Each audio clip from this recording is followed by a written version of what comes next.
Assalamualaikum warahmatullahi wabarakatuh.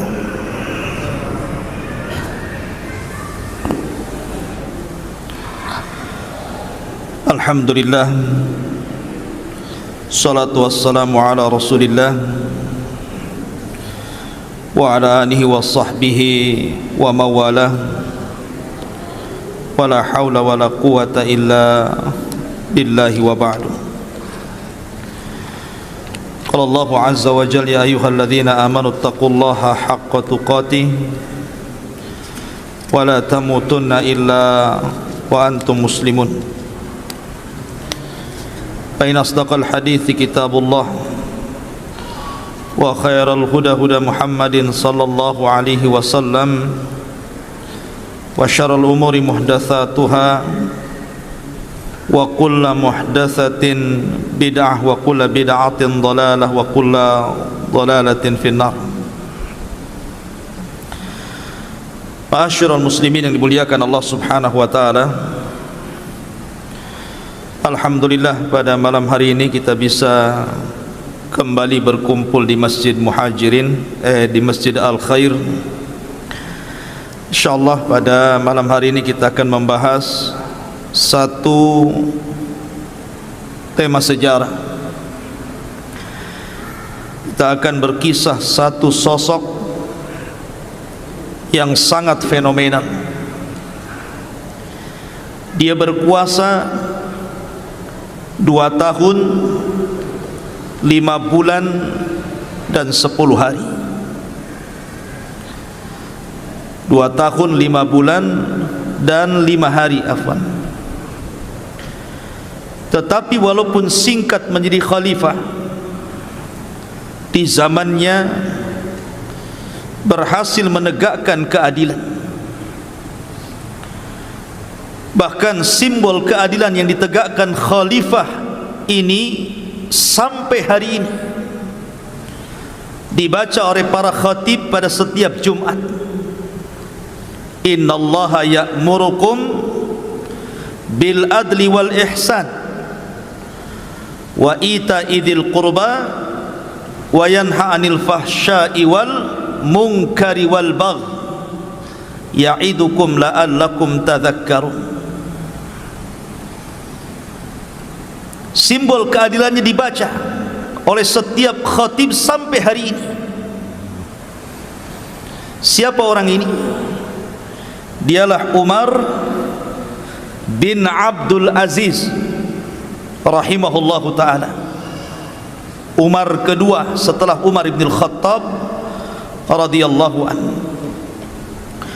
Ma'asyiral muslimin yang dimuliakan Allah azza wa jalla,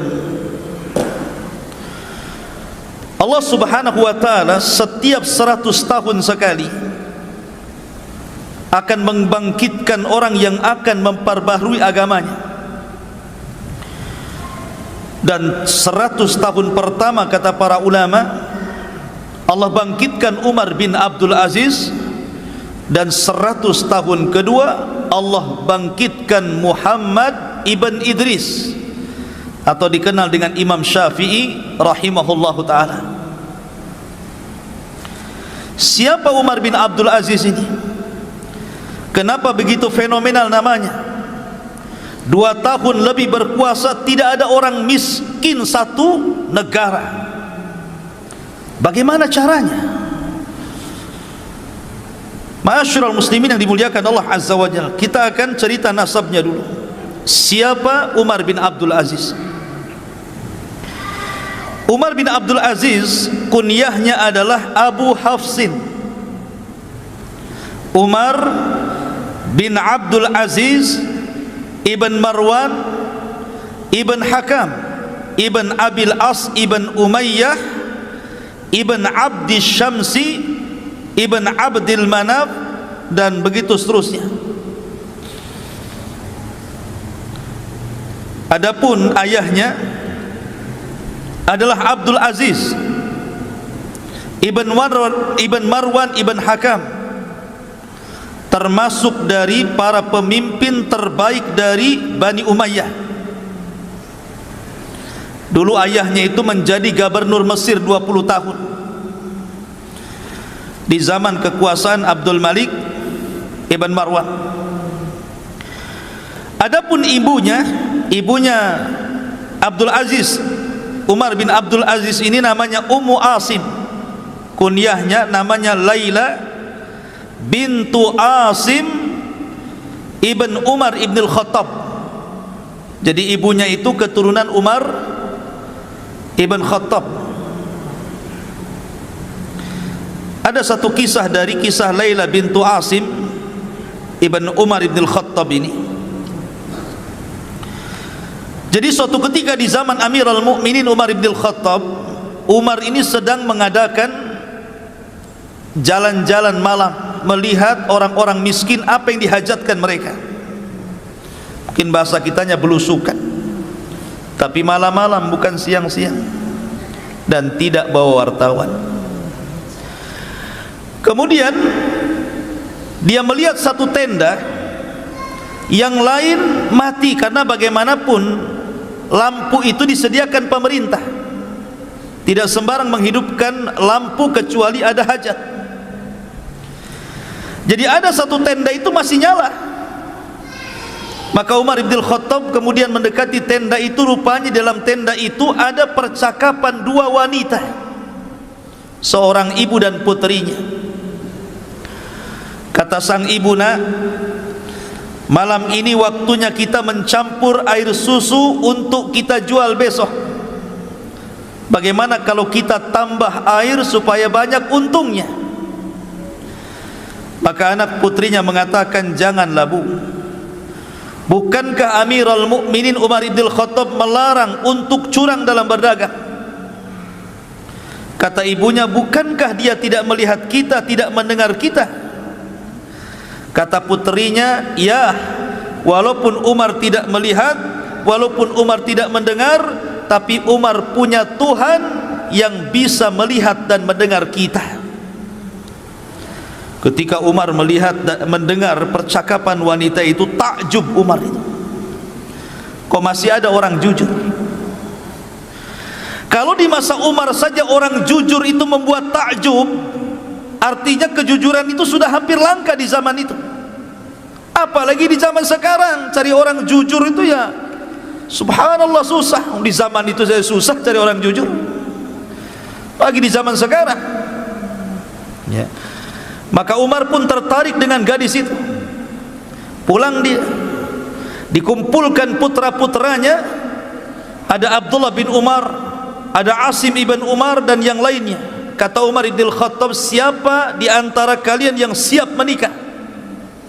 Di sana ada wanita yang top markotop, mungkin bahasa kitanya ya.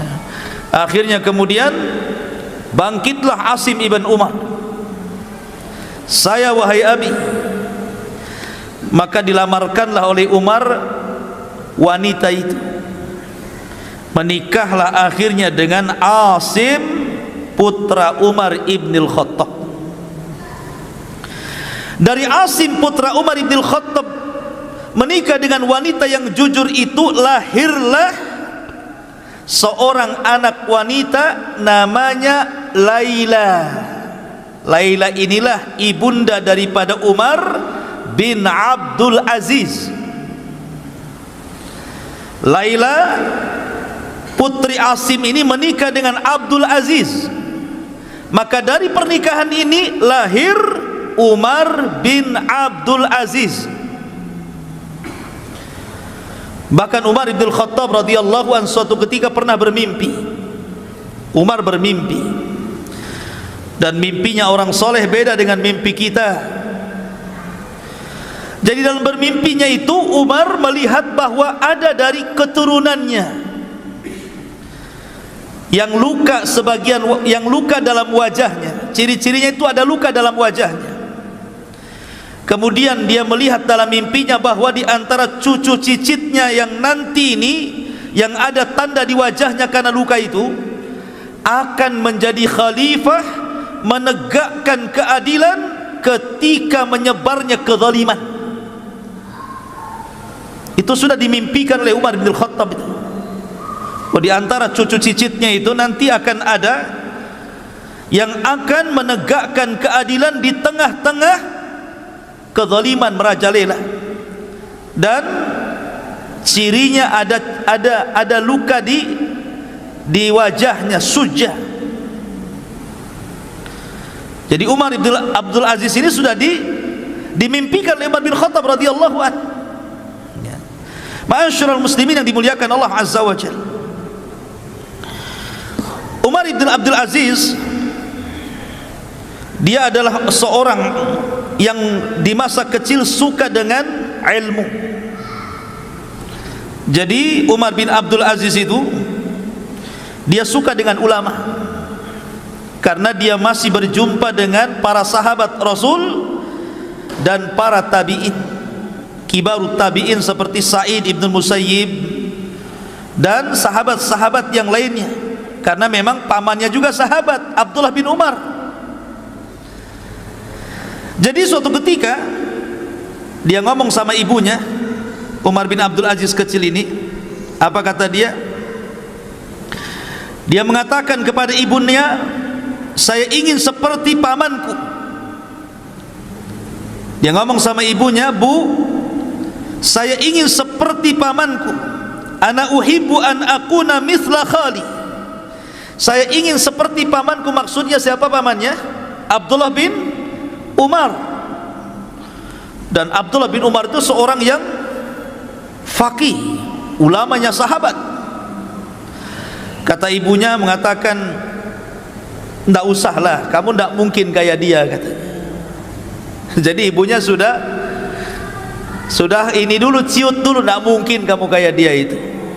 Harusnya kan tidak seperti itu ya. Kalau ahli-ahli pendidikan kan, kalau ada anak menginginkan sebuah kebaikan harusnya didorong kan. Kata ibunya, tidak usahlah, kok nggak mungkin kayak dia, katanya. Tapi dengan berjalannya waktu, ketika ayahnya Abdul Aziz kemudian di zaman Abdul Malik ibn Marwan itu diangkat menjadi gubernur Mesir, maka seluruh keluarganya diboyong ke Mesir.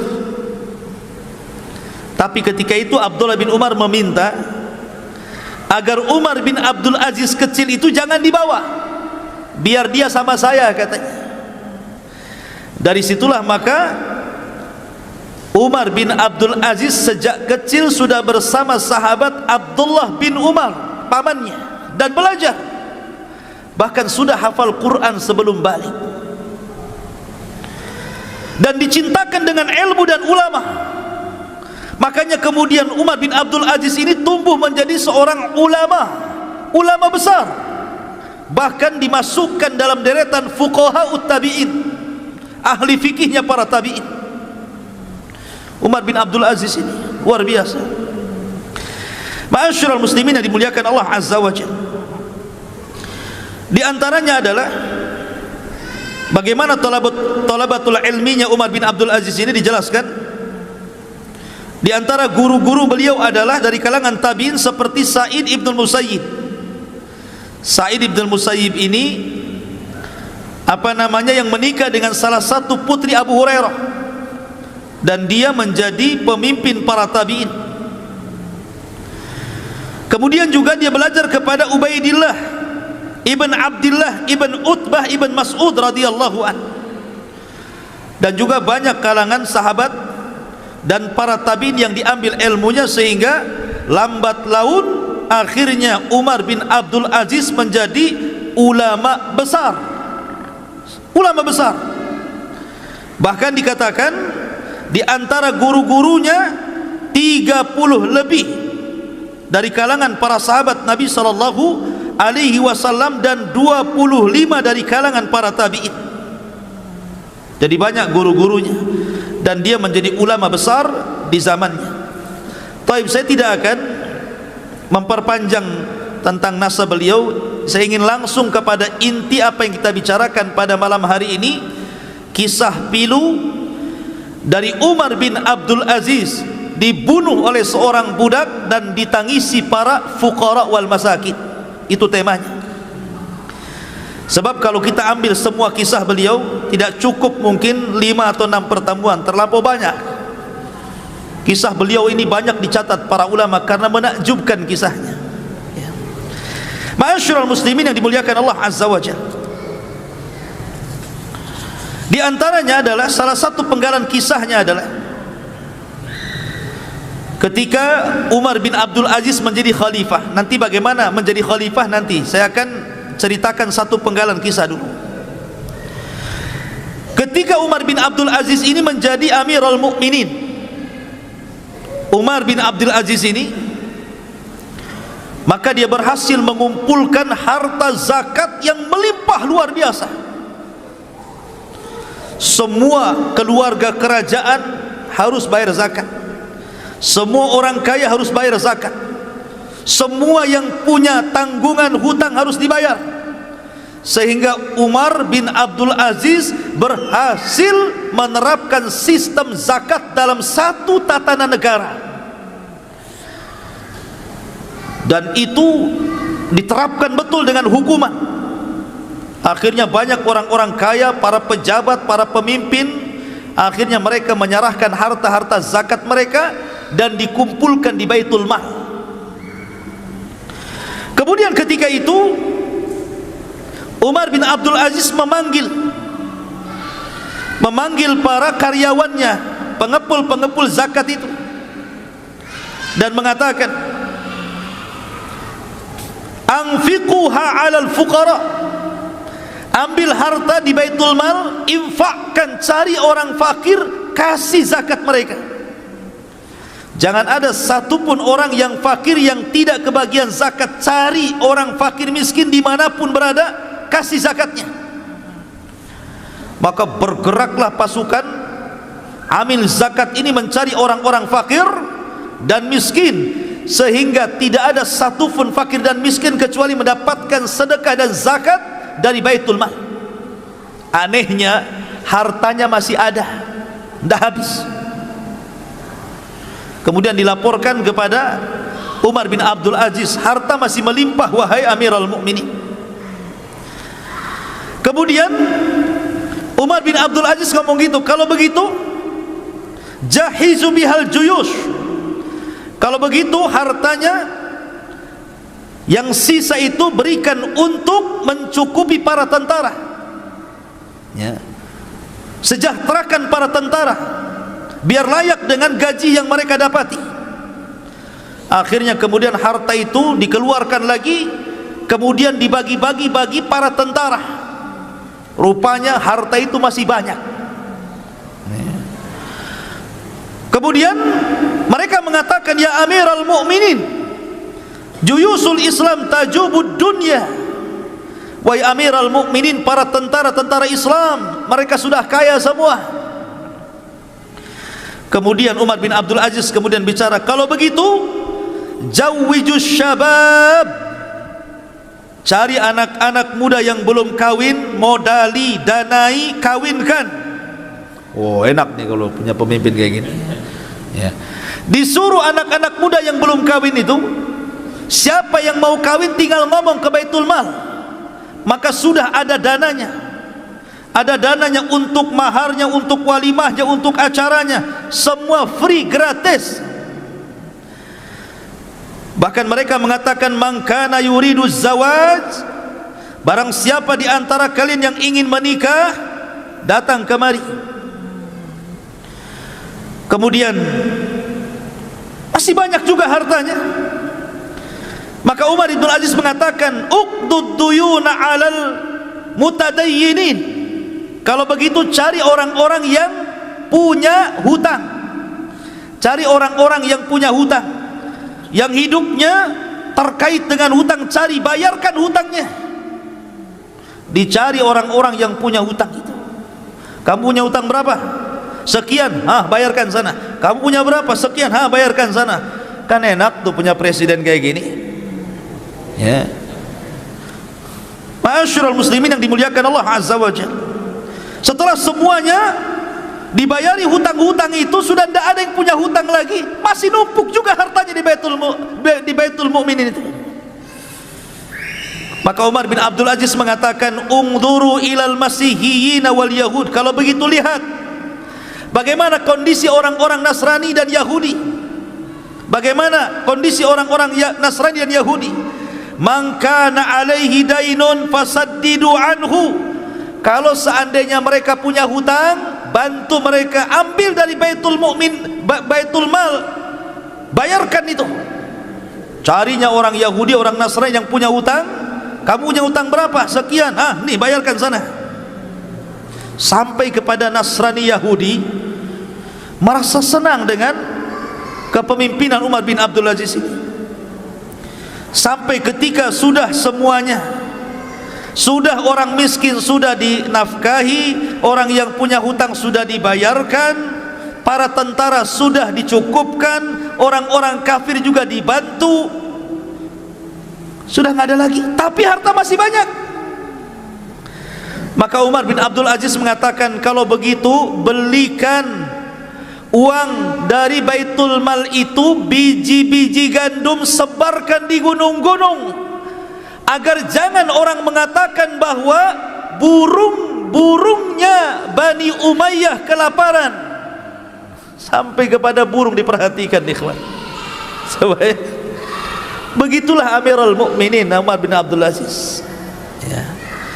Makanya Umar bin Abdul Aziz itu seorang khalifah yang tidak pernah dilahirkan di zamannya dan tidak pernah ada orang yang diwafatkan setelahnya. Satu-satunya orang kayak gitu itu. Tidak ada lagi orang yang dilahirkan seperti dia, dan setelah wafat tidak ada lagi orang yang persis seperti dia. Satu-satunya produk langka ini, Umar bin Abdul Aziz rahimahullahu ta'ala. Ma'asyiral muslimin yang dimuliakan Allah Azza wa Jalla, bagaimana kisahnya dia jadi khalifah? Suatu ketika, ikhwatu fiddin, kita tahu bahwa ada terjadi khilaf, ya. Apakah dia lahir di Mesir, apakah dia lahir di Madinah? Pendapat yang kuat berdasarkan pendapat Imam Zahabi rahimahullahu ta'ala, bahwa beliau lahir di Madinah Al-Munawwarah, tinggal di situ, ngapal Quran di situ, belajar di situ kepada para ulama, karena di zamannya masih melimpah para sahabat dan para tabi'in yang sangat mulia.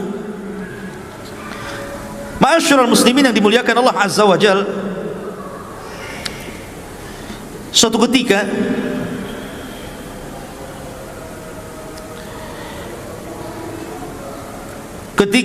meninggal salah satu khalifah di zamannya Abdul Malik ibn Marwan. Ketika itu kita tahu bahwa Khalifah Abdul Malik ibn Marwan itu sangat menyukai Umar bin Abdul Aziz.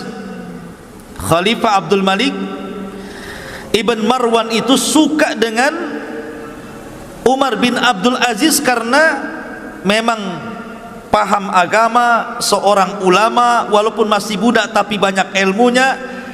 Akhirnya kemudian dia pun diangkat untuk menjadi salah satu gubernur di daerah yang masih kecil, ya, di daerah yang masih kecil, dijadikan gubernur di situ. Lah terkadang ikhwatu fillah muliakan Allah Azza wa Jalla, dia selalu mengirim surat kepada khalifah, yang inti surat itu selalu mengingatkan khalifah. Di antaranya adalah amma ba'du inna qara'in wa kullukum mas'ul an ra'iyatih, Allahu la ilaha illahu la yajma'annakum ila yaumil qiyamati la raiba fih wa man asdaqu minallahi haditha. Isi suratnya, sesungguhnya engkau pemimpin wahai khalifah, dan engkau akan dimintai pertanggungjawabannya di hadapan Allah. Allah tidak ada sesembahan yang berhak disembah kecuali Dia. Sungguh Allah akan mengumpulkan kalian pada hari kiamat yang tidak ada keraguan di dalamnya, dan tidak ada yang lebih benar ucapannya melebihi Allah Subhanahu wa ta'ala.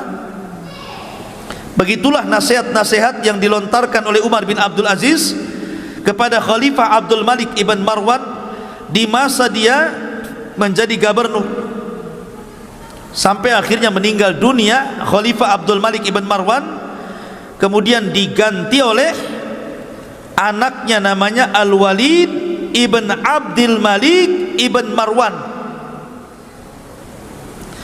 Lah Al-Walid ibn Al-Walid ibn Abdul Malik ibn Marwan ini akhirnya memindahkan Khalifah Umar bin Abdul Aziz yang tadinya di Damaskus, di kota kecil, disuruh pulang ke Madinah untuk menjadi gubernur di Madinah. Tapi ketika itu dia meminta syarat, kalau memang saya harus menjadi gubernur di Madinah, dipindahkan dari Damaskus ke Madinah, saya minta 3 syarat katanya. Kalau kau penuhi 3 syarat saya, maka silahkan kau pindah aku dari Damaskus, alihkan saya ke Madinah. Yang pertama syaratnya, an ya'mala fin nasi bil haqqi wal adli wa la yadlim ahada, agar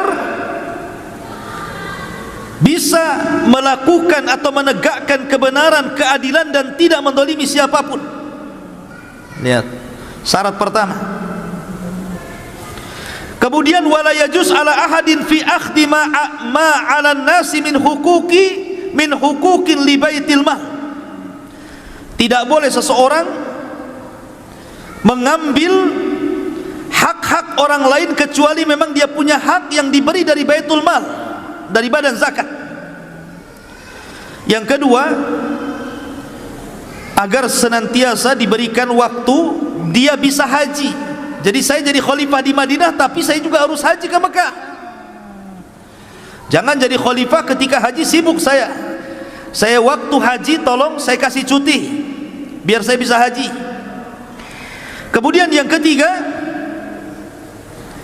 agar khalifah membolehkan dia mengeluarkan dana untuk para ulama, menggaji para ulama, karena dia memuliakan para ulama masalahnya kan. Kalau seandainya dipenuhi, saya siap menjadi khalifah katanya, menjadi gubernur di Madinah. Akhirnya Khalifah Al-Walid Ibn Abdul Malik kemudian menyetujui, dipindahlah Umar bin Abdul Aziz dari Suriah ke mana? Ke Madinah. Rupanya ikhwatu fiddin, di Madinah ini dia sangat dicintai para ulama, sangat dicintai masyarakatnya, sehingga akhirnya kekuasaannya melebar sampai ke Hijaz. Hijaz itu Mekah, Madinah dan sekitarnya gitu. Yang tadinya Madinah saja akhirnya melebar. Maka dia menguasai, menjadi gubernur Hijaz. Lah ketika itu dia mendengar bahwa Hajjaj ibn Yusuf Al-Thaqafi itu mau mengarah ke Madinah. Lah Umar bin Abdul Aziz itu paling tidak suka dengan Hajjaj ibn Yusuf. Kenapa? Karena dia zalim masalahnya. Dia tidak suka dengan kezaliman. Akhirnya dia menyurati khalifah agar jangan sampai dipertemukan dengan Hajjaj, jangan sampai Hajjaj itu ke Madinah atau ke Mekah. Batalkan perjalanannya, saya tidak mau ketemu dengan dia. Sakit hati Hajjaj ini. Akhirnya kemudian bermanuver politik, bagaimana caranya menurunkan Umar bin Abdul Aziz dari gubernur Hijaz itu. Betul-betul dimainkan politik sama dia. Akhirnya terpengaruh juga khalifah itu.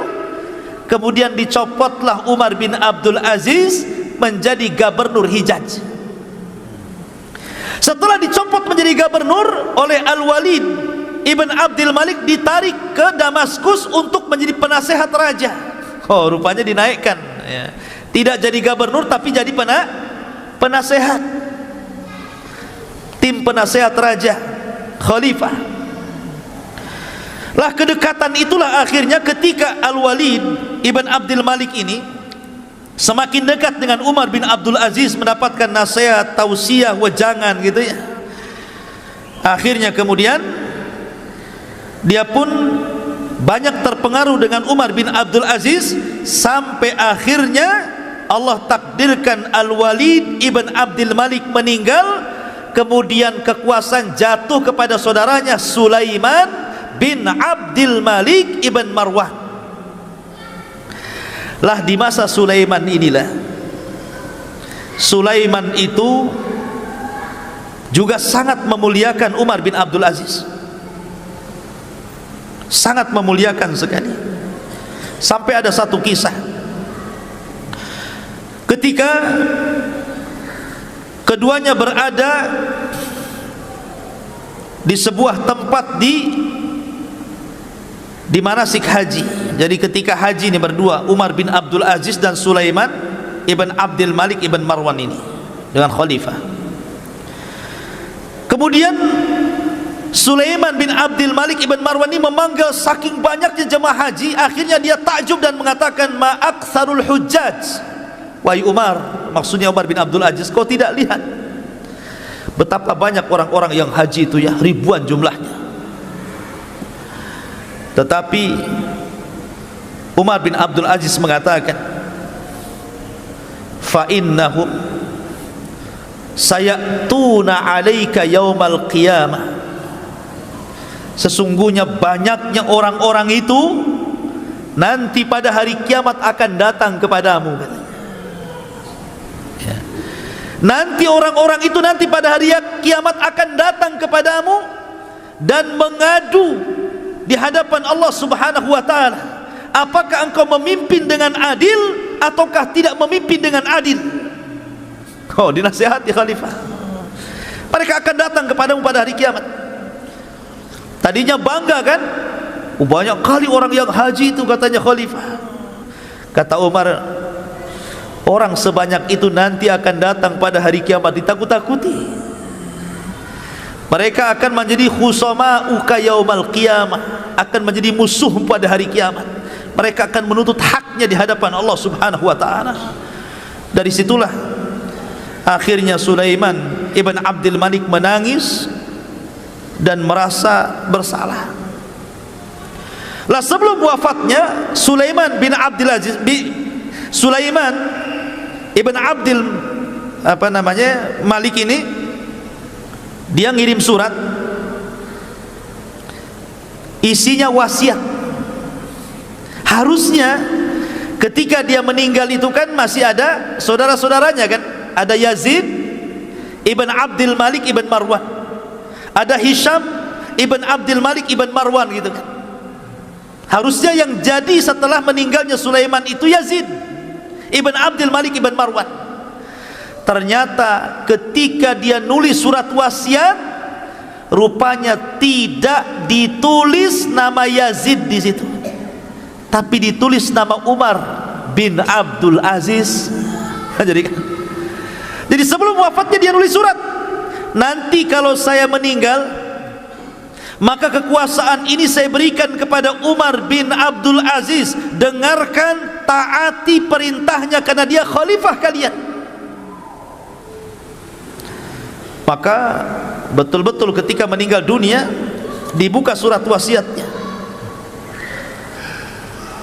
Aku sudah mewasiatkan kepada orang setelahku yang pantas menjadi khalifah, dialah Umar bin Abdul Aziz, maka dengarkan dan taati perintahnya. Jadi justru saudara-saudaranya tidak menjadi, harusnya kan saudaranya tuh, ini kenapa orang lain? Karena Sulaiman bin Abdul Malik ibn Marwan tahu karakter-karakter saudaranya kan. Nih kalau saudaranya jadi raja masalah nih. Makanya kemudian dia takut di hadapan Allah, dipilihnya Umar bin Abdul Aziz menggantikan Sulaiman putra daripada Abdul Malik ibn Marwan. Coba anak-anak ya, jangan ribut ya. Ada satu kisah yang menarik ikhwan. Ketika di permulaan beliau menjadi khalifah, ketika dia mendengar bahwa telah datang wasiat dari Sulaiman bin Abdul Malik ibn Marwan bahwa ketika dia meninggal Umar bin Abdul Aziz harus jadi khalifah, dia tidak pernah keluar dari masjid. Tidak pernah keluar dari masjid ya. Dia ketakutan dengan wasiat itu, sehingga kemudian dia pun menolak untuk dibaiat. Dia menolak untuk dibaiat sampai-sampai setelah kemudian dia mendapatkan kabar, apa kata beliau di hadapan manusia ini, ketika dia mendapatkan kabar bahwa dia sudah diwasiati untuk menjadi khalifah sepeninggal Sulaiman, dia pun mengatakan,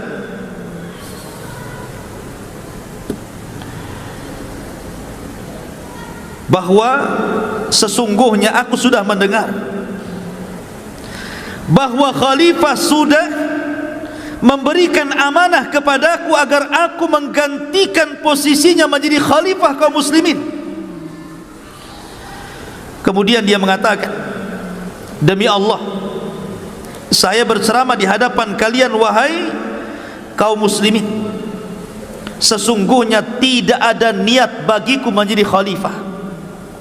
Saya minta kalian untuk melepaskan baiat-baiat kalian dari pundakku, dan saya serahkan urusan kepada kalian. Silahkan cari pemimpin sesuka kalian. Lari dia, tidak mau jadi pemimpin ya. Jadi ketika dia melihat surat wasiat itu, dia langsung cuci tangan, tidak mau. Dia menangis berhari-hari di masjid itu. Kemudian setelah itu menemui manusia dan mengatakan, sebaiknya kalian lepaskan baiat-baiat kalian dari pundakku, silahkan bermusyawarah, cari pemimpin yang layak selainku. Lihat, kalau sekarang terbalik, jangan pilih dia, pilih aku. Itu sekarang, ya kan? Ma'asyiral muslimin yang dimuliakan Allah Azza wa Jalla, sampai seperti itu. Di antara akhirnya kemudian ketika dia menjadi khalifah, lihat bagaimana pertama kali dia berkhutbah. Tapi orang-orang kan tidak mau, tetap memilih Umar bin Abdul Aziz karena sudah tahu siapa dia, akhlaknya, ilmunya, bagaimana pemuliaan ulama kepadanya gitu. Masyarakat malah dukung masalahnya. Jadi tidak mau tidak, terpaksa dia jadi khalifah. Akhirnya dikumpulkan kaum muslimin. Lihat ceramah beliau. Di permulaannya dia mengatakan, ayyuhan nas, inni qad ubtulitu bihadzal amri ghaira ra'yin kana minni fi wala talabatan lahu wala masyuratan minal muslimin wa inni qad khala'tu ma fi a'naqikum min bai'ati fakhtaru li anfusikum. Ini khutbah pertamanya nih. Wahai manusia, sungguh aku telah diuji dengan perkara khalifah ini. Sungguh aku telah diuji dengan perkara khalifah ini. Kenapa aku dipilih tanpa ada ideku, tanpa ada musyawarah dari kaum muslimin, tanpa ada permintaan dariku? Sesungguhnya aku melepaskan kekhilafahan dari pundakku. Berkumpullah kalian, silahkan pilih pemimpin sesuka kalian. Kemudian di ujung ceramahnya Rasulullah dia mengatakan, Umar bin Abdul Aziz, ayyuhan nas, man ata Allah wajabat ta'atuhu wa man asallah fala ta'ata lahu, ati'uni fima ata'tullah wa asaitu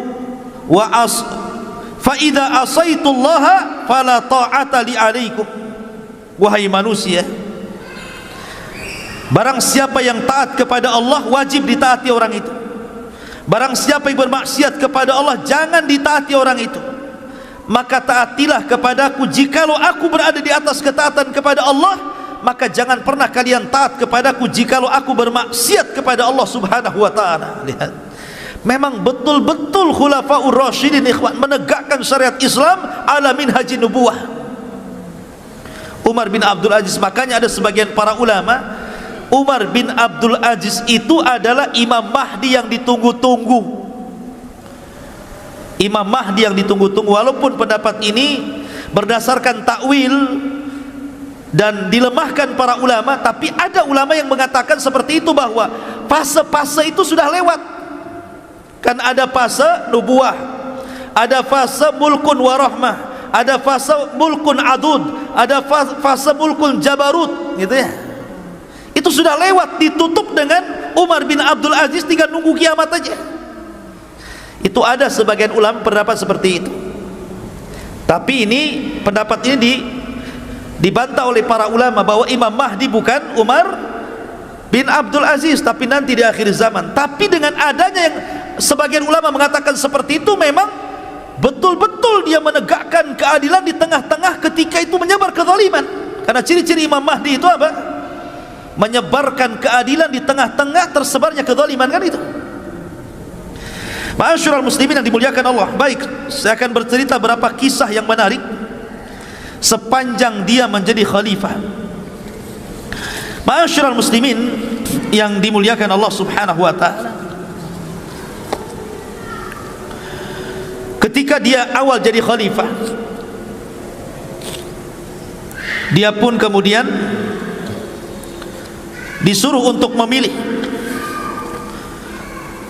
apakah engkau akan tinggal di istana, karena sebentar lagi akan banyak delegasi-delegasi dari daerah-daerah yang akan mengucapkan selamat engkau jadi khalifah, atau engkau akan tinggal di mana? Kata para pejabat ini untuk memuliakan khalifah, kau mau di mana? Sebaiknya kau pindah, bawa keluargamu, boyong ke istana, karena sebentar lagi akan banyak delegasi-delegasi dari daerah-daerah yang akan mengucapkan sebagai khalifah dirimu. Tapi Umar bin Abdul Aziz tidak mau. Dia malah pulang ke rumah lamanya. Ke rumah lamanya dia balik. Tidak mau tinggal di istana dia. Dia rumahnya rumah jelek, rumah buruk gitu kan.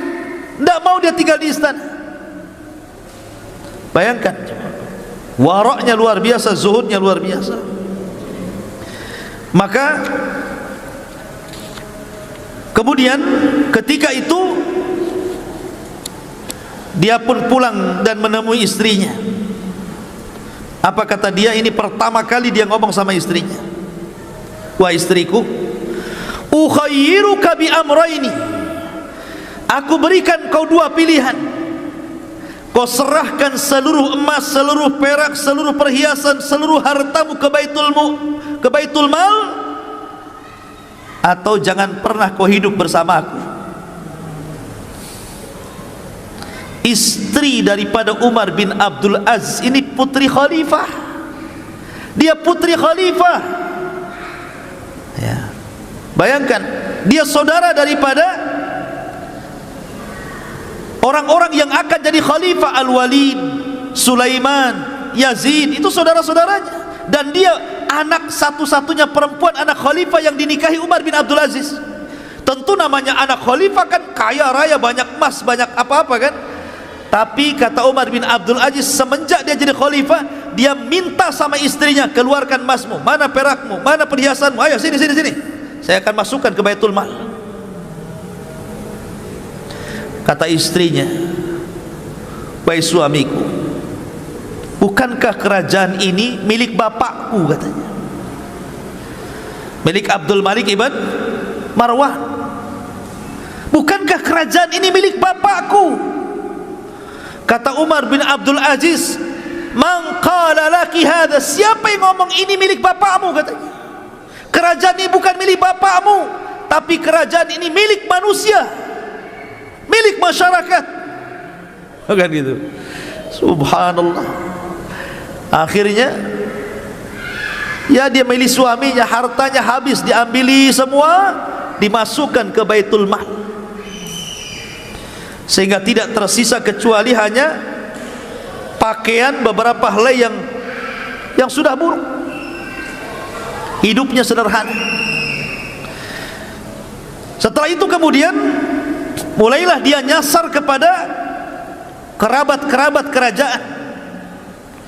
Dia nyasar kepada kerabat-kerabat kerajaan, kepada saudara-saudara, anak-anak dari paman-pamannya yang masih kerabat-kerabat dan keluarga kerajaan, dikumpulkan dan dikatakan, kalian semua, man kana lahu iqaran wala ardan wala malan falyati ila Baitul Mal. Siapa di antara kalian yang punya harta, punya tanah, punya perhiasan, punya dunia, tolong datang ke Baitul Mal, saya akan hitung zakat kalian. Oh, jadi dimulai dari keluarga kerajaan dulu. Marahlah ini keluarga kerajaan ini dan mengatakan, persis seperti istrinya mengatakan, bukankah ini kerajaan kami? Maka Umar bin Abdul Aziz mengatakan, siapa bilang ini kerajaan keluarga kalian? Ini kerajaan manusia. Keluarkan. Mana zakat-zakat kalian? Mana harta-harta kalian? Subhanallah, dibuat miskin orang-orang itu.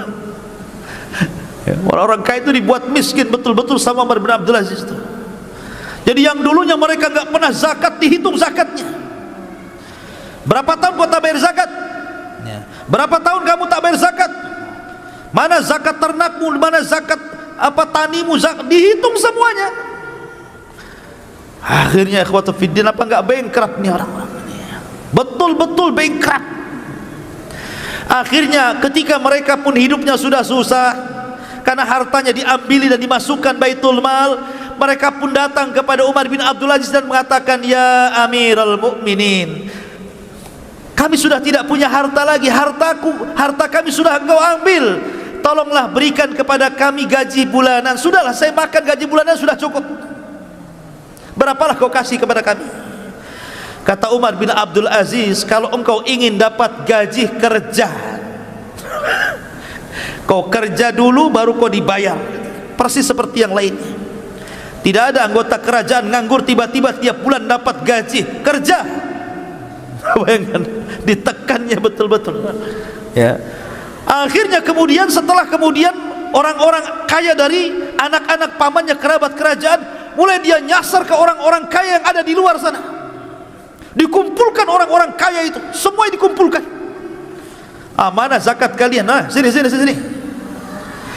Setelah dikumpulkan dan diambil semua zakatnya orang-orang kaya itu, memang betul-betul dia terapkan zakat betul. Baru setelah tidak ada orang kaya kecuali diambil zakatnya, baru dipanggil orang miskin. Siapa yang pernah dizalimi oleh orang kaya? Siapa di antara kalian yang pernah dizalimi orang kaya? Siapa di antara kalian yang pernah diambil hartanya, diambil tanahnya, diambil sawahnya, diambil kendaraannya, diambil binatangnya? Sini. Coba bayangkan. Akhirnya satu-satu, saya dizalimi si anu, saya dizalimi si anu, saya dizalimi si anu. Memang betul-betul hukum ditegakkan di sini. Maka orang-orang miskin pun kemudian mendapatkan hak-hak yang terzaliminya. Dari situlah terpupuk kecintaan orang fakir, orang miskin kepada Umar bin Abdul Aziz. Betul-betul mengadakan pemerataan ekonomi dengan sistem zakat ini. Sehingga lambat laun akhirnya yang miskin itu sudah mulai kaya, sehingga sudah tidak lagi menerima zakat karena sudah cukup. Lihat, walau anna ahlal qura amanu wattaqau lafatahna alaihim barakatin minas sama'i wal ardh. Kalau penduduk negeri ini beriman dan bertakwa, maka Allah Subhanahu wa taala akan suburkan dengan berkahnya dari langit dan dari bumi. Sampai-sampai ikhwatu fiddin, ada seorang nenek-nenek itu bicara dengan manusia ketika dia mendengar ada serigala yang memakan domba. Maka nenek ini mengatakan, wallahi laqad mata Umar, wallahi laqad mata Umar. Sungguh telah meninggal Umar, sungguh telah meninggal Umar. Dulu di masa Umar bin Abdul Aziz masih hidup, tidak ada satupun serigala yang berani mengganggu kambing, katanya. Sekarang dia meninggal, serigala-serigala itu sudah mulai mengganggu kambing, katanya. Sampai seperti itu. Ini ucapan orang tua. Saking amannya di zaman Umar bin Abdul Aziz. Ma'asyiral muslimin yang dimuliakan Allah Azza wa Jalla. Bahkan dikisahkan bahwa Umar bin Abdul Aziz itu baik sarapannya, makan siangnya, makan malamnya itu hanya makan adas. Tahu adas? Bawang. Hanya makan bawang saja dia itu kerjanya, roti sama bawang. Dia tidak pernah makan daging, makan ini, makan itu, karena sudah tidak sanggup membeli. Bukan tidak sanggup membeli juga, karena dia memang hidupnya sederhana, wara' zuhud, dan dia adalah seorang yang memberikan contoh kepada masyarakat. Jadi hari-hari itu makannya bawang saja, roti bawang, roti bawang. Sampai-sampai yang bosan itu pembantunya, karena hari-hari makan bawang. Datanglah pembantunya kepada istrinya Umar bin Abdul Aziz, Fatimah, dan mengatakan, ya Fatimah, laqad malaltu min aklil adas. Wahai Fatimah, aku tidak bosan makan bawang itu, yang lain lah katanya, si makan bawang aja, ya kan? Maka Fatimah mengatakan, ittaqillah, inna hadza ta'amu maulak. Umar bin Abdul Aziz, bertakwalah kau kepada Allah, sesungguhnya adas itu makanan pemimpinmu Umar bin Abdul Aziz, makanan tuanmu itu, jangan kau celah. Coba, jadi pembantunya yang bosan, tapi Umar bin Abdul Aziz tidak bosan. Lihat warok zuhudnya itu. Ma'asyiral muslimin yang dimuliakan Allah Azza wa Jalla. Bahkan suatu ketika Umar bin Abdul Aziz ini malam-malam masuk masjid. Malam-malam masuk masjid. Namanya masjidnya gelap, tidak ada orang, tidak tahu kalau di masjid itu ada orang tidur. Kemudian kesepak kakinya sama Umar bin Abdul Aziz, marah, ya, dan mengatakan, ya Majnun, ya Majnun, katanya. Dibilang gila. Hei orang gila, kenapa kau sepak kaki, katanya.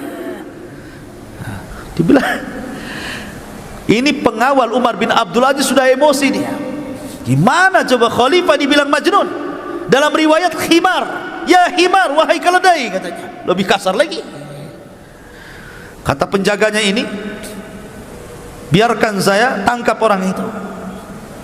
Kata Umar bin Abdul Aziz, kan malam-malam, diam. Dia hanya tanya, apakah saya gila? Maka ku jawab, lastu majnunan, saya enggak gila. Apa salahnya, katanya. Pergi-pergi. Bagaimana akhlaknya? Ini pengawal ini sudah marah gitu, ya. Masa kemudian khalifah dibilang Majnun? Tapi Umar ingin meredakan suasana dan mengatakan, dia itu tidak mengatakan saya gila. Dia tanya, apakah saya gila? Saya jawab, saya tidak gila. Kita pergi. Seperti itu akhlak dia. Kalau sekarang di medsos antum menghina presiden, pencemaran nama baik, tangkap besok, ya. Ma'asyiral muslimin yang dimuliakan Allah Azza wa Jalla, ya. Akhlak luar biasa. Bahkan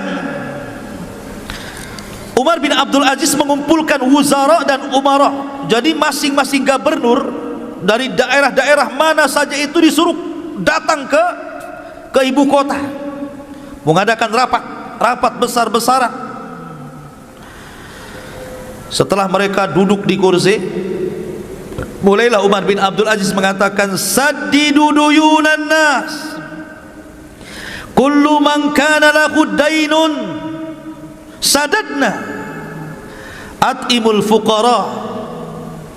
Maka Umar bin Abdul Aziz mengatakan, kalian harus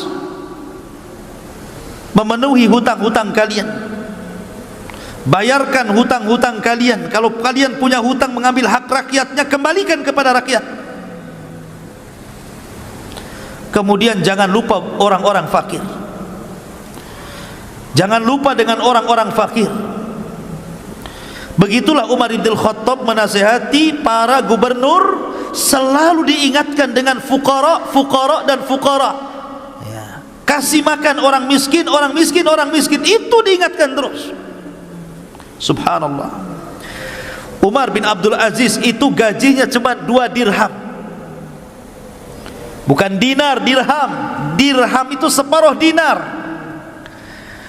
Kalau satu dirham itu berapa? 4 gram lebih. Berarti kalau dinar 2 gram lebih. Berarti kalau seandainya 1 gramnya anggap 1 juta, berarti 1 dirham itu 2,5 juta lah. 2 dirham tambah 2,5 juta, jadi gajinya 5 juta. Itu maksudnya. Itu kalau emasnya 1 gram 1 juta ya. Terkadang ada emas 500, kalau emasnya 500 ya separuhnya, ya berarti gajinya Umar bin Abdul Aziz itu cuma 2,5 juta. Masih besar gajinya ini ya, Guru-guru PNS. Coba bayangkan, gajinya 2 dirham, 2 dinar Affan. Sampai suatu ketika Umar bin Abdul Aziz ini dia lewat pasar, kemudian di pasar itu dia melihat ada inab. Inab itu ada anggur. Dia suka pengen makan anggur itu, pengen makan anggur dia. Dimasukkannya ini, nggak ada duit. Khalifah nggak ada duit, dikoceknya Iwan. Pulang dia temui Fatimah istrinya, dan dia mengatakan, halaki dirhamun ya Fatimah, apakah engkau punya uang 1 dirham wahai Fatimah? Apakah engkau punya uang 1 dirham wahai Fatimah? Maka kemudian Fatimah mengatakan, walima ya Umar, untuk apa wahai Umar? Kata Umar ibn Abdul Aziz mengatakan, laqad marartu ala suq fara'aitu inaban fastahaitu. Aku tadi lewat di pasar, rupanya aku melihat ada inab, ada anggur, aku pengen membelinya tapi tak ada duit. Kemudian Fatimah mengatakan, ya Umar, anta amiral mu'minin wa la yujad fi baitika dirhamun wahid. Kata Fatimah, wahai Umar, engkau suamiku, engkau ini pemimpin kaum muslimin, masa di rumahmu tidak ada uang 1 dirham? Masa di rumahmu tidak ada uang 1 dirham? Maka lihat jawabannya. Kata Umar bin Abdul Aziz, hadza ahwanu alayya min mu'alajati ahwali yaumul qiyamah. Dengan aku tidak punya uang 1 dirham di rumah, ini lebih ringan bagiku daripada kelak uang-uang itu akan mempertanyakan diriku pada hari kiamat. Subhanallah, lihat ya.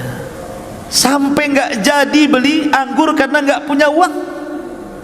Padahal kalau dia ke pasar minta saja pasti dikasih. Dia Amirul Mukminin, dia Amirul Mukminin, dia minta anggur masa nggak dikasih ya. Tapi lihat bagaimana zuhud waraknya. Sampai dia itu punya anak kecil. Umar bin Abdul Aziz ini punya anak kecil. Ada rombongan membawa buah-buahan tufah. Tufah itu apa? Apel. Dari perkebunan apel datang beberapa karung gitu ya, untuk diserahkan ke Baitul Mal. Lewat pula di depan rumah Amirul Mukminin. Anak kecil nih, anaknya Amirul Mukminin Umar bin Abdul Aziz ini tidak pernah melihat tufah, tidak pernah melihat apel itu. Jadi kepengen. Coba, anak-anak orang miskin sudah biasa makan apel, ini anak Amirul Mukminin lihat apel saja aneh gitu kan. Luar biasa ini kan, susahnya ini. Jadi ketika melihat ada orang bawa rombongan bawa apel ini, anak ini lari, kemudian mengambil, namanya anak-anak belum berakal, karena ingin kepengennya itu apel itu, dikejarnya tufah itu. Setelah kemudian berhasil gitu, dan penjaga pun dia tahu ini anak Amirul Mukminin, tidak berani mencegah lah kan begitu. Anak khalifah udah di tangan itu 1 apel itu dan hampir dimakan. Tiba-tiba datang bapaknya Umar bin Abdul Aziz, dipegang tangannya, jangan dimakan, ini bukan milik kita. Kemudian diserahkan lagi, ngamuk anak ini, namanya anak kecil kan, kayak diambil mainannya, pokoknya nangis. Akhirnya digendongnya oleh Umar bin Abdul Aziz, dibawa pulang, tetap nangis di rumah. Istrinya marah, ya Amirul Mukminin, ya Umar, kenapa kau buat anakmu menangis? Kata Umar bin Abdul Aziz, demi Allah, ketika aku melihat anak ini mengambil tufah tadi dan hendak memakannya, kemudian ku ambil dari mulutnya, seolah-olah aku mencabut hatiku dalam dadaku, karena aku juga tidak tega. Tetapi aku teringat pada hari kiamat, kalau seandainya ini akan dipertanggungjawabkan di hadapan Allah, apa yang harus aku katakan di hadapan Allah Subhanahu wa taala? Subhanallah. Ini pemimpin kayak gini kapan lagi adanya, coba. Bayangkan, saking takutnya dia, Umar bin Abdul Aziz. Ma'asyiral muslimin yang dimuliakan Allah Azza wa Jalla. Suatu ketika datang salah satu gubernur dari daerah menuju pusat menemui Umar bin Abdul Aziz di malam hari. Maka Umar pun memasukkan dia ke dewan pertemuan. Kemudian dinyalakan lampu zaitnya itu, lampu tempol kalau kan dulu ya, pakai zait, pakai minyak ya. Dah mulailah Umar bin Abdul Aziz berdiskusi, bertanya, gimana soal orang miskin di daerahmu, gimana orang susah di daerahmu, bagaimana zakat, gimana sedekah, gimana kondisi masyarakatku, gimana begini, pokoknya tanyalah hal ikhwal tentang kondisi kaum muslimin yang ada di wilayah gubernur itu. Maka setelah gubernur ini alhamdulillah mengatakan di wilayah kami aman, terkendali, begini, sampai akhirnya dia balik tanya, gubernur ini balik tanya, wa kaifa haluka ya amiral mu'minin, wa kaifa haluka ya amiral mu'minin, bagaimana kondisimu wahai amiral mu'minin? Saya lihat kau memakai baju yang sudah agak robek, agak usang. Kemudian mulailah satu persatu tanya. Kata Umar bin Abdul Aziz, tunggu ya, saya tidak akan jawab dulu pertanyaanmu, tunggu dulu sebentar. Bangkit, ambil lampu, ditiupnya. Kita ngomong gelap-gelap. Tadi apa kamu nanya soal saya? Jadi gubernur mengatakan, kenapa kau padamkan lampu? Lima atfa'tal asyiraj, kenapa kau padamkan lampu? Jadi kita gelap-gelap lah jadinya. Kata Umar bin Abdul Aziz, kalau kau tanya soal aku berarti ini pertanyaan pribadi, nggak ada kaitan dengan negara. Lampu itu milik negara. Tapi kalau kau bertanya soal rakyatku, soal bangsaku, soal negaraku, soal zakat, soal fuqara, soal miskin, ku hidupkan. Karena ini memang urusan negara dan lampu itu milik negara. Bayangkan coba, ada khalifah kayak gini gara-gara lampu. Sampai ketika datang hadiah. Nih Umar bin Abdul Aziz dikasih hadiah berupa minyak wangi. Minyak wangi yang sangat harum sekali. Ketika itu datang minyak wangi, tiba-tiba serbannya ditutupkan ke mulutnya. Pokoknya jangan sampai mencium itu. Kata Muzahim, ya Amirul Mukminin, bukankah minyak wangi itu untuk diambil harum-harumnya? Karena tidak mungkin dimakan, tidak mungkin diminum. Kenapa kau tutup? Kata Umar bin Abdul Aziz, justru karena itu saya belum jelas ini minyak wangi ini hadiah untukku atau untuk negara, diserahkan ke Baitul Mal. Kalau seandainya ini diserahkan ke Baitul Mal, aku sudah menciumnya padahal aku tidak berhak menciumnya, karena ini milik masyarakat, bukan milikku. Bayangkan kan? Katanya Muzahim, bukankah nggak diminum, nggak dimakan? Justru itu minyak wangi itu yang memang di mana-mana nggak diminum, nggak dimakan, manfaatnya jadi cium kan, begitu kan? Akhir tetap dia tidak mau mencium minyak wangi, ditutupnya pakai serban ini, sampai akhirnya masukkan ke Baitul Mal, katanya. Masukkan dia ke Baitul Mal. Seperti itu ikhwatu fiddin Umar bin Abdul Aziz. Ma'asyiral muslimin yang dimuliakan Allah Azza wa Jalla. Sampai suatu ketika Umar bin Abdul Aziz ini suatu ketika sholat malam di rumahnya.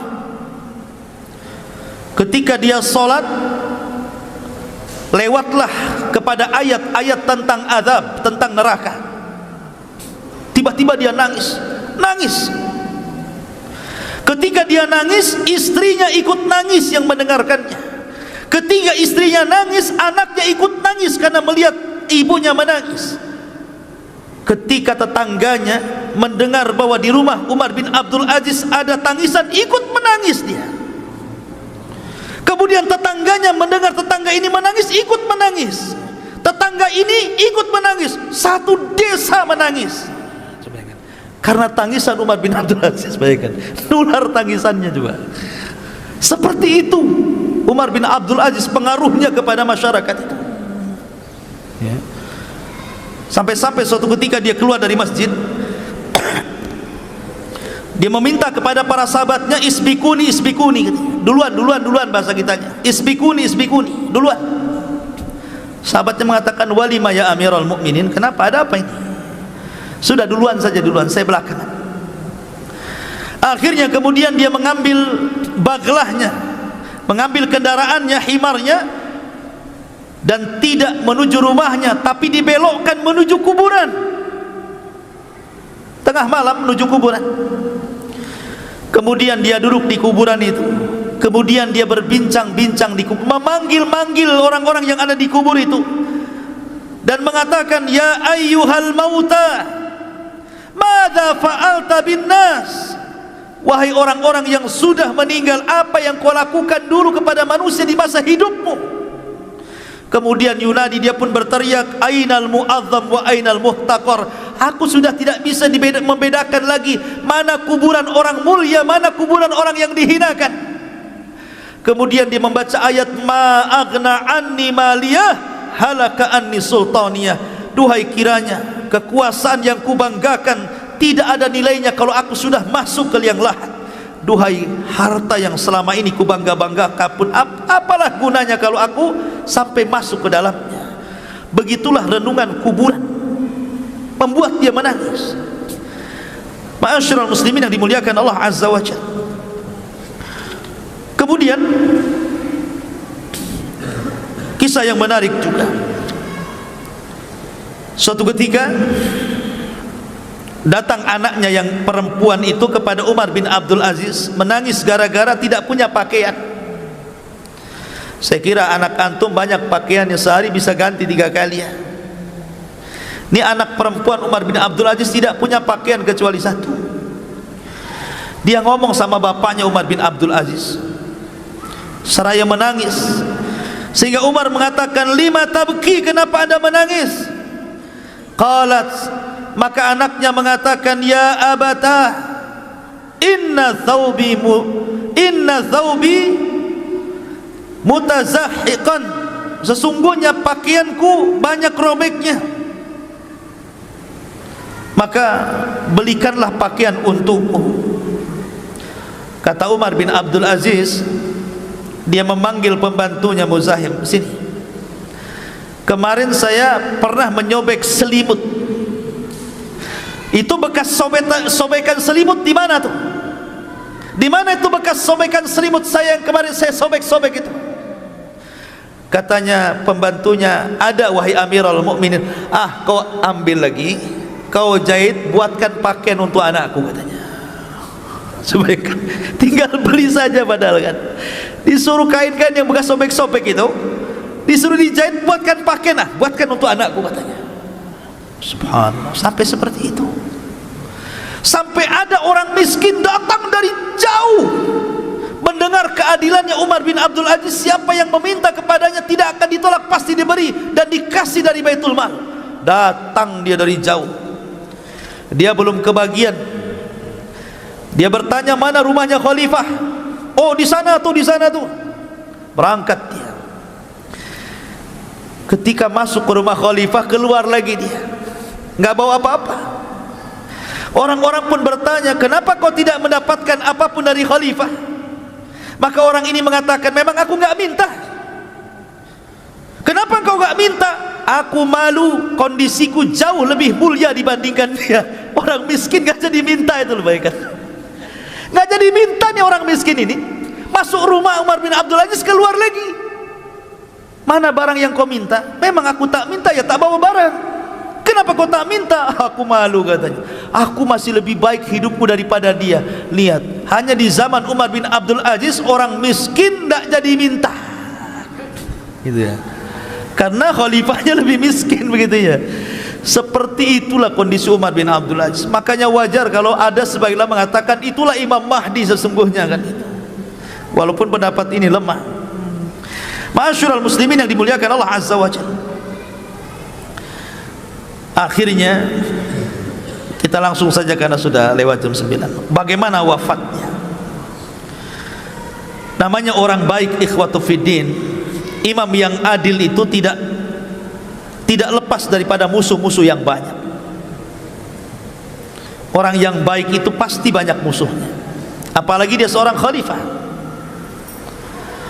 Tidaklah kayu gaharu itu tercium baunya kecuali setelah dibakar. Maknanya apa? Terkadang dengan banyaknya musuh itu menunjukkan kualitas orang itu, ya. Orang baik itu pasti dimusuhi orang, dan setelah meninggal baru diketahui kebaikannya. Lah, disitulah anak-anak daripada Abdul Malik ibn Marwan. Setelah Sulaiman ibn Abdul Malik kan masih ada Yazid, ada Hisham dan beberapa orang. Yazid ini enggak sabar. Sebenarnya kalau Umar bin Abdul Aziz meninggal dunia, Sulaiman bin Abdul Malik sudah mewasiatkan yang jadi khalifah sepeninggal Umar bin Abdul Aziz adalah Yazid bin Abdul Malik. Tapi Yazid ini tidak sabar, ingin jadi khalifah. Apalagi sudah sakit hati keluarganya, diambili hartanya, ya kan, merasa dimiskinkan begitu oleh Umar bin Abdul Aziz. Makanya dia menyuruh salah satu budaknya, kau letakkan racun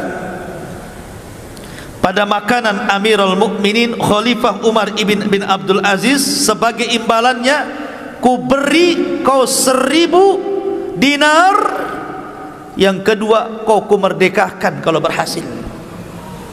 1000 dinar, banyak 1000 dinar, dan kau jadi orang merdeka. Pengecut dengan cara meracun. Maka betul-betul gulam ini, budak ini, akhirnya berusaha untuk memasukkan racun ke makanannya, dan berhasil. Sampai Amirul Mukminin disangka kena sihir. Disangka kena sihir. Ketika ditanya, ada apa engkau wahai Amirul Mukminin, kau terbaring sudah terlalu lama. Hal anta mashur, apakah engkau terkena sihir? Maka Umar bin Abdul Aziz mengatakan, tidak. Bahkan aku telah diracun dan aku tahu siapa yang meracunku. Aku tahu siapa yang telah meracunku, bayangkan. Kemudian akhirnya sebelum dia meninggal dunia, dia panggil orang yang meracunnya. Dia tidak kasih tahu siapa orang yang meracunnya, dia sendiri yang tahu siapa yang meracunnya. Dia minta kepada pembantunya agar jangan diberitahu siapapun tentang siapa yang meracunnya dan siapa yang memerintahkannya. Dia hanya minta kepada pembantunya sebelum dia wafat, tolong panggilkan orang yang meracun aku itu. Kata pembantunya, siapa wahai khalifah? Si Anu bin Anu. Dipanggil orang budak itu, ditangkap, dipanggil, kemudian dihadapkan di hadapan Umar bin Abdul Aziz. Kata Umar bin Abdul Aziz, ya gulam, man hamalaka ala ma fa'alta hadha? Wahai gulam, apa yang menyebabkanmu melakukan hal ini kepadaku? Man amaraka, siapa yang memerintahkan kamu? Maka gulam ini ketakutan dan mengatakan, amarani Yazid. Yazid yang telah memerintahkan aku, Yazid ibn Abdul Malik. Kemudian Umar bin Abdul Aziz mengatakan, wabima, dengan apa kau dapat imbalan? Bi alfi dinar wa yu'tiquni, karena aku akan mendapatkan imbalan 1000 dinar dan dia berjanji akan memerdekakan aku. Maka itu Umar bin Abdul Aziz ini lagi mau mati nih. Dia mengatakan kepada pengawalnya, ambil yang 1000 dinar itu, ambil, rebut, masukkan ke Baitul Mal, masukkan ke Baitul Mal. dan kamu yang sudah meracunku, ku maafkan kamu. Uhrub, pergi kamu. La yaraka ahad, jangan sampai siapapun melihat kamu kemudian kau akan ditangkap dan dibunuh. Kau harus pergi sekarang, sudah ku maafkan, tapi jangan dilihat orang bahwa kau yang telah meracun aku. Ini sudah ketahuan, harusnya kan ditangkap, kan diadili gitu. Tidak, dimaafkan, suruh pergi. Jangan tahu siapapun bahwa kau yang meracunku, dan jangan diberitahu bahwa Yazid yang telah meracunku.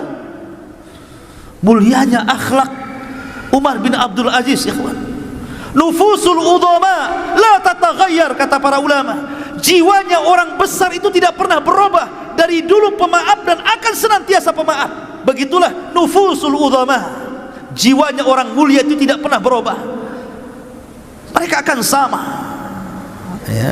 Ma'asyiral muslimin, sampai akhirnya ketika Umar bin Abdul Aziz betul-betul meninggal di Himsa, di Suriah sana, maka banyak orang-orang miskin yang menangis, para fuqara menangis, anak-anak menangis seolah-olah menjadi anak-anak yatim, wanita-wanita menangis seolah-olah jadi janda, orang-orang fakir dan miskin menangis seolah-olah tidak ada lagi yang memberi makan mereka. Satu dunia menangis, sampai-sampai Raja Rum, Raja Romawi, Malikur Rum, orang kafir, ketika mendengar meninggalnya Umar bin Abdul Aziz, apa katanya? Laqad matal yaum malikun adil la yushbihu adluhu fi wujudihi ahadun. Sungguh hari ini telah meninggal seorang raja yang sangat adil, yang tidak ada semisalnya di alam semesta ini. Ini pengakuan Malikur Rum tentang keadilan Umar bin Abdul Aziz di zamannya. Ma'asyiral muslimin yang dimuliakan Allah Azza wa Jalla. Sehingga ketika dia kemudian mengumpulkan anak-anaknya untuk tarikah harta warisan, sampai-sampai dikatakan kepada Umar bin Abdul Aziz, afala tatruk li ahlika syai'an ya Amiral Mukminin, kenapa kau tidak tinggalkan harta yang banyak untuk keluargamu wahai Amiral Mukminin sebagai warisan?